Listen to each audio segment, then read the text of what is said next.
শুনতে পেলুম পুস্তাকিয়ে তোমার নাকি মেয়ের বিয়ে। গঙ্গারামকে পাত্র পেলে, জানতে চাও সে কেমন ছেলে? মন্দ নয়, সে পাত্র ভালো, রং যদিও বেজায় কালো। তার উপরে মুখের গঠন অনেকটা ঠিক পেঁচার মতন। বিদ্যে বুদ্ধি বলছি মশাই, ধন্যী ছেলে অধ্যবসায়। 19টি বার ম্যাট্রিকে সে ঘায়েল হয়ে থামলো শেষে। বিষয় আশয় 20 বেজায়, কষ্টে শিষ্টে দিন কেটে যায়।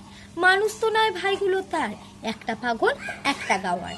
আর একটি সে তৈরি ছেলে, জাল করে নোট গেছেন জেলে। কনিষ্ঠদের তবলা বাজায়, যাত্রা দলে 5 টাকা পায়। গঙ্গারাম তো কেবল ভোগে পিলের জ্বর আর পাণ্ডু রোগে, কিন্তু তারা উচ্চ ঘর, কংসরাজের বংশধর। শ্যামলাহিরি বনগ্রামে কি যেন হয় গঙ্গারামে। যা হোক, এবার পাত্র পেলে, এমন কি আর মন্দ ছিল।